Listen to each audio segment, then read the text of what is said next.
Hello and welcome to this special edition of Health Matters. I'm your host, Kristen Johnson, and today I'm joined by some very special guests. We have two students from the School of Pharmacy, Sarah Paiement and Kyle Hansen. Welcome. And we also have Dr. Daniel Lane, who is a professor with the School of Pharmacy. Thank you so much for being here. Today we are talking prescription medications and specifically about the importance of taking prescription medications properly.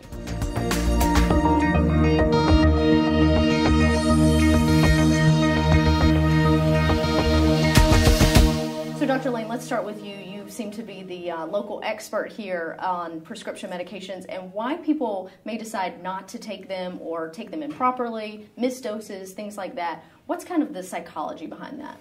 Well, it's kind of twofold. When we talk about this concept of adherence, which is basically taking medication as prescribed, individuals can either intentionally decide not to take the medication or what we call unintentionally take the medication. Now, psychologically, intentionally is a lot easier to explain because people may be experiencing bad effects from it, side effects, or they may not be able to afford the medication, or they may obviously sometimes forget to bring the medication with them. And so those are more intentional things where people actually intentionally, based on maybe how they're feeling or how they perceive that they're receiving the benefit from the drug, they decide not to take the medication. Unintentional, that's a little bit more difficult because that's when you have the real situation where people honestly completely forget, don't understand how to take the medication, don't necessarily think that they are receiving a benefit from it, so they're taking it, but they're not taking it appropriately because they just really don't understand really how to take it. So it's more of a not understanding how to take it or not necessarily having a good concrete grasp of how to take the medication. So it's kind of those two different things, more of unintentional and intentional. This may seem like an obvious question, but why is it so important to take those prescription medicines as prescribed? Because, you probably see in the media a lot of times about people taking too much medication. We hear about overdoses all the time. These medications have very, what we call narrow therapeutic indexes, where there's a good index of where it can produce the desired effect, but when you take too much of it, it can produce a toxic effect, or not taking enough of it won't produce any effect at all. So it's very important that you take it appropriately so that you don't have those kind of adverse effects, either negative or no effect at all. No, I know that you're a speaker at a lyceum on this specific topic, and so what do you tell students out there who may have parents or grandparents on this medication? Because obviously it's going to come down to our generation and affecting them when we talk about healthcare. Yeah, and that's kind of how I got into this area. I really am fascinated about kind of the older generations, the elderly, and those kind of groups, how they take medications, and the children and teenagers and all of them can really help that older generation take medication appropriately. And so what I talk about them is trying to tell them about why they don't take their medication. I give them stories. A lot of times when I worked in the community pharmacy, I would have patients who would come in, and I remember one lady specifically who would come in all the time with her bag of medications. And so she would come in, have 5, 6, 7, 8, 9, 10 medications, and we come to the counter every week and like, well, Dr. Lane, I'm not feeling any better. I said, okay, well, let's talk about what some of the challenges are. Why do you think you're not feeling better? So then I say, well, let's talk about how you're taking your medication. Well, I take it sometimes I don't. This particular one right here, I said, the bottle's full. Yeah, I haven't decided I'm ready to take that yet. And so, so I talk to the students and tell them that you can talk to your parents and your grandparents about, these type of issues. Why are they not taking the medication? What challenges are they experiencing? Are they experiencing financial challenges? Talk to them about the importance of why the medication is important to take. Tell them stories about why, not taking enough medication can produce these negative effects. So I talk to the students about kind of mechanisms and ways to help modify that behavior to make their family more adherent. And also for themselves. That generation, is a busy generation. They're so busy. They got classes, they got work, they got, of course, social life, and so they're trying to manage it all. And so for them, a lot of times, it's more unintentional adherence about trying to figure out how do we manage all of these things. So I'll provide them with tools of how they can remember to take their medications. There's all kind of things, new advances such as text messages that people can to use to remind them to take medications. There's also like pill boxes that you can actually put all your weekly medications in. There are other electronic tools, so there's lots of things that help. And so I talk about some of those things with them to try to help them so that they can individually be more adherent with their medications as well. You touched on it a little bit, but let's expound on it. When you were saying that, folks give all different kinds of reasons for not taking their medication. So it's not just, I can't afford it, which we would probably hear a lot. I needed food this week, so I couldn't buy my medication. So talk just a little bit more about some of the excuses or reasons that you've heard why folks say, I'm not going to take it at all, or... Yeah. So typically when you look at reasons why people intentionally not take it, they typically fall in a couple different categories. First, you mentioned kind of this resource category. So a lot of them may not have the financial resource. Maybe they have insurance issues. Maybe they're going through something that particular month where they can't afford the medication. So you kind of have this resource thing. Then there's kind of this piece about, I really didn't understand how to take it. I got this medication home, the instructions were complicated, I just couldn't understand. The bottle is so small, I can't see, I can't read the directions. All of my pills are white. I don't know which ones to take. I can't remember, they're all white pills. I have these white pills, these blue capsules, I get so confused, I'm not sure with it. I get confused by looking at the names. I look at the names and this one has this lisinopril or some other name, and I really get confused about which ones I'm taking for which purposes. I get confused about what time to take them. Some of these medications you have to take more than once per day. And so they get complicated with that. So kind of this more of confusion type area. The other thing is sometimes cultural beliefs. There are a lot of different cultures and groups that have belief about spiritual beliefs and about how those should supersede, some of these medication uses behaviors. So, we hear a lot about it, specifically my other interest is mental health. A lot of people say, you shouldn't take those pills. We can pray it out or we can do all these other things. So they have their own cultural beliefs about why they shouldn't take the medications. And then finally, the other one is actually they don't trust that the medications will work. So another big issue is with a lot of patients don't necessarily trust. Physicians are just trying to make money. Pharmacists are just trying to make money. I remember recently I was in a church in northeastern part of North Carolina, and the woman gave a testimony. She said that my doctor told me that I needed to have a knee replacement, and she was hobbling up there. You could tell, obviously, she really needed to have a knee replacement surgery. She said, well, my doctor just want to make money on me, so I'm not going to have it done because I believe he's just trying to do that. And the same thing happens with medication. People really believe that it's not trying to improve their health, but really trying to generate money for the healthcare provider. We all can figure out ways to help each other take medications. And I think that's the thing that I want to emphasize is that, your social network, everyone around you, your family, your friends, it's all together. Your health condition is not just you. You have these people to help you. And so the thing I focus on in Lyceum is you are part of that network for yourself and also for your others. And so use them as resources and you be a resource for others. Health Matters will be right back. Your extraordinary future begins at Wingate University with more than 35 undergraduate majors and graduate and professional programs in the health sciences, business, and education. Wingate University's enrollment has mushroomed and construction has skyrocketed in the past 2 decades. And Wingate is the 6th best value in the South, according to U.S. News and World Report. Most importantly, Wingate graduates get jobs. They're working all over the Carolinas and the U.S. Major in a great life at Wingate University.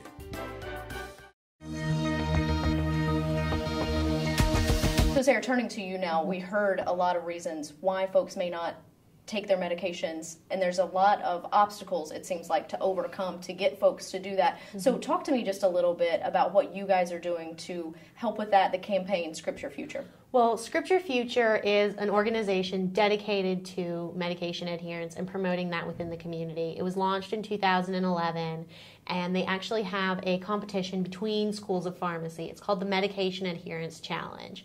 And what the challenge does is it gives students that chance to promote adherence within their community. We work interdisciplinarily with the PA school and I believe the nursing school to kind of get out there and talk to the community about why we need to start taking our medications the way we're supposed to be. 3 out of 4 Americans don't take their medications as prescribed. And so what we are doing at Wingate University is we are getting the word out there. We're going to be going to the YMCA. We're going to be going to senior centers. We're going to be on campus, just trying to get the word out there about what the challenge is. That statistic, 3 out of 4, did that surprise you when you heard that? It did. I mean, I knew that it was a rampant problem in our country, but I didn't realize it was quite that high. Mm-hmm. So I definitely think that that's a statistic that we want to keep getting out there, 3 out of 4.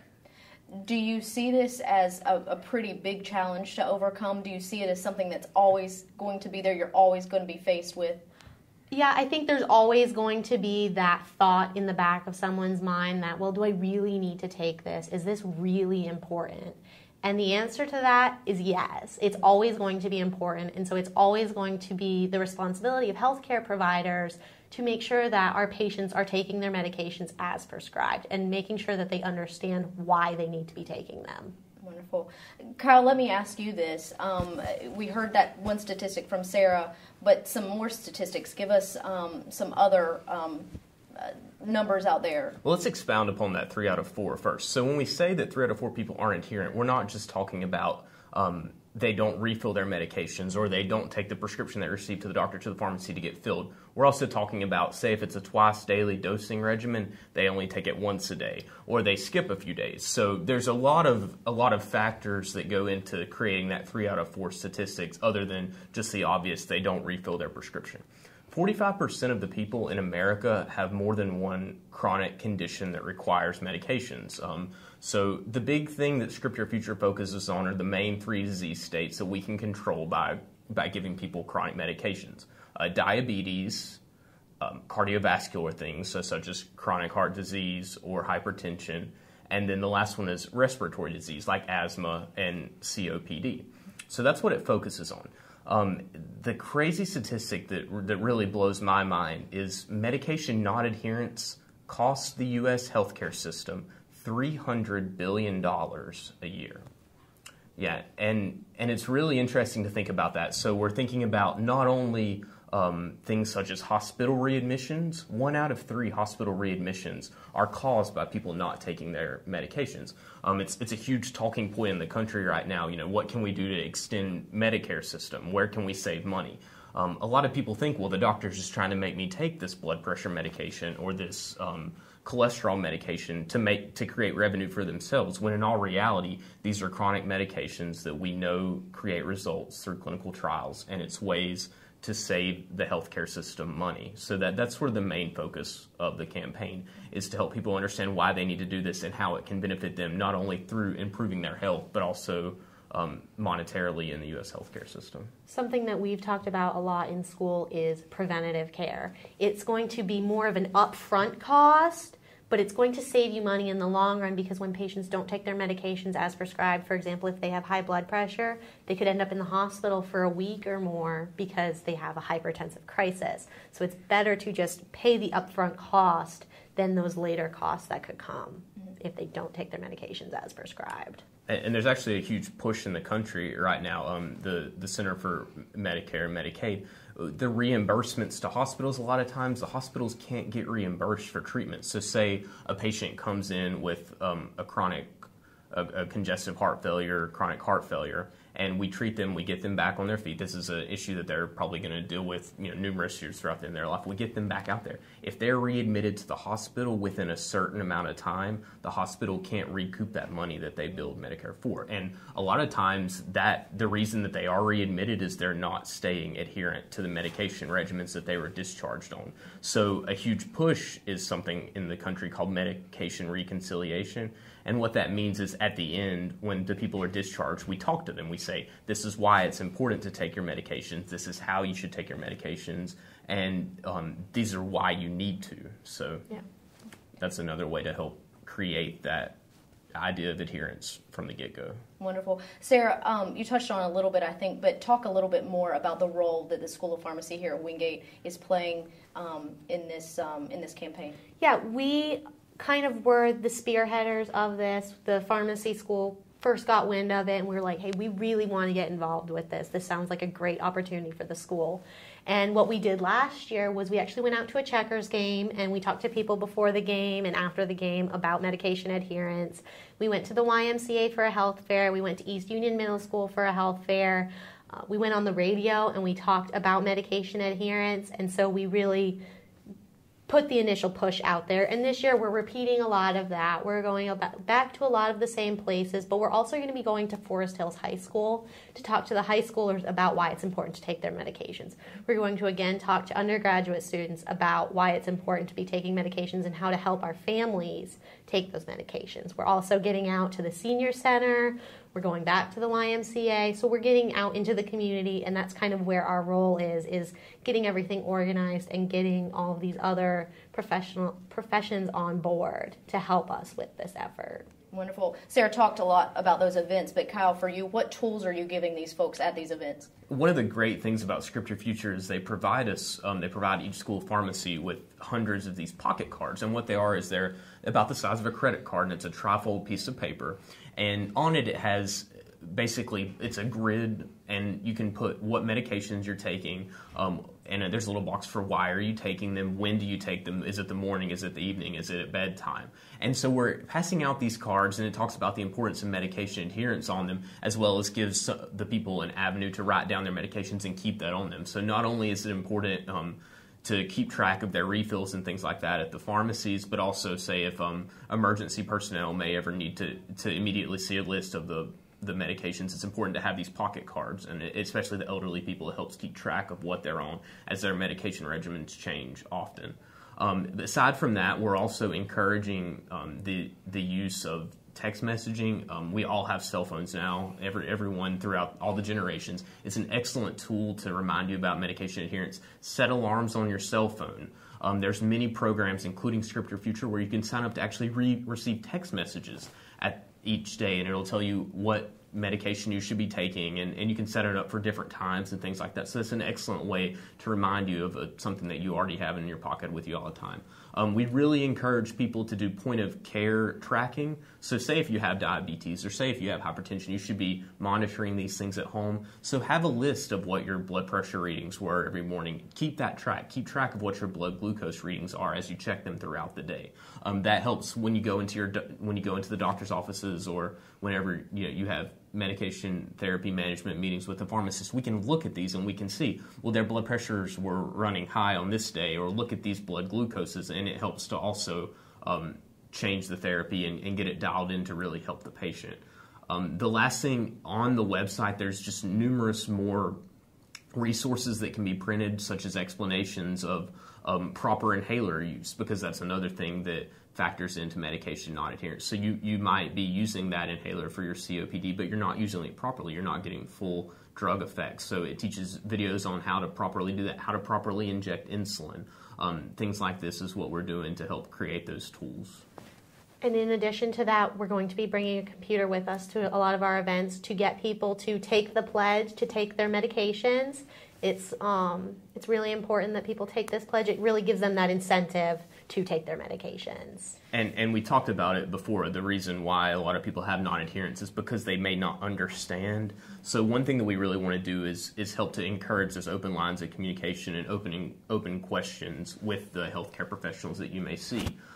So one of the techniques that we use is called Ask Me 3. So it's basically, why am I doing this? What do I need to do? And why is it important for me to do this? So we look at those 3 different questions, and you should ask that each time you're prescribed a new medication, or each time maybe you're unfortunately diagnosed with a new disease state. So you can really understand the what and the why and what the benefit is going to be from doing these things that the doctors or the pharmacists suggest.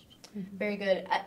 You guys are very knowledgeable about all of this, and I think this is a question for both of you guys. Why personally did you want to get involved in this campaign? Well, I got involved with the campaign. This is a really personal issue for me. I've had family members who are non-adherent to their medications. I've had family members who just totally did not take their medications. And then I also have the opposite end of the spectrum where they took them so improperly. And so it's a really personal issue for me. I want to get out there and educate people so that they don't go through what we've gone through in our family.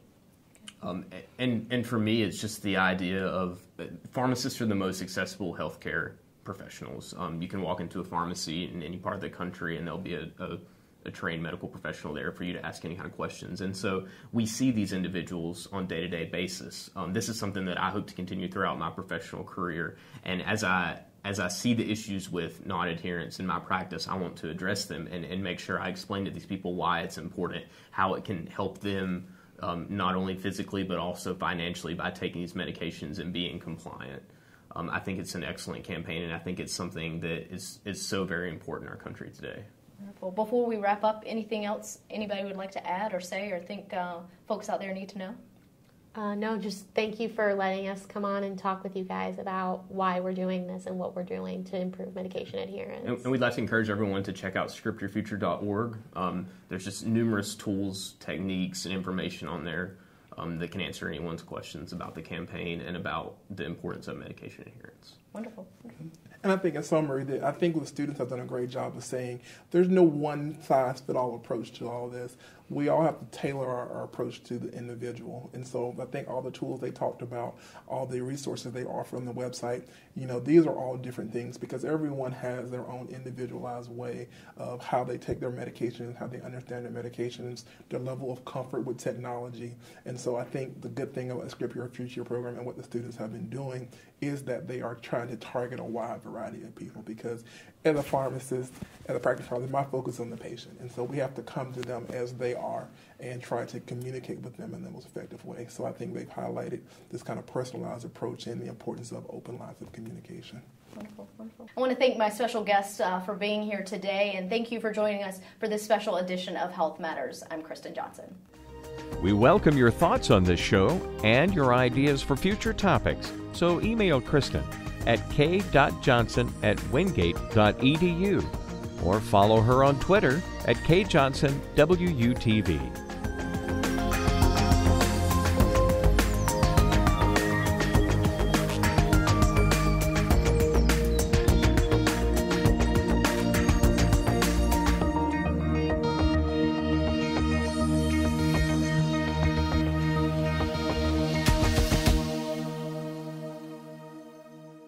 Planning your next step in life? Come complete your education in a dynamic, caring environment at Wingate University.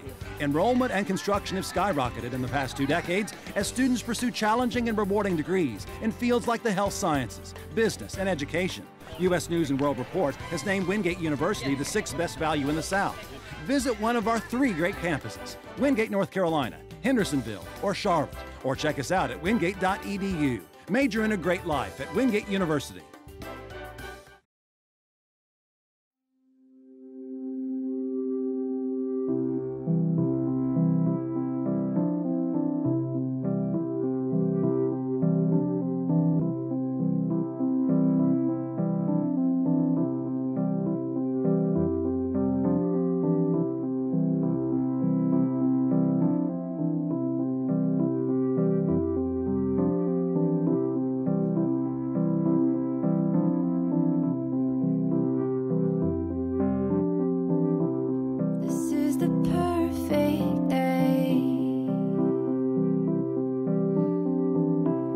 This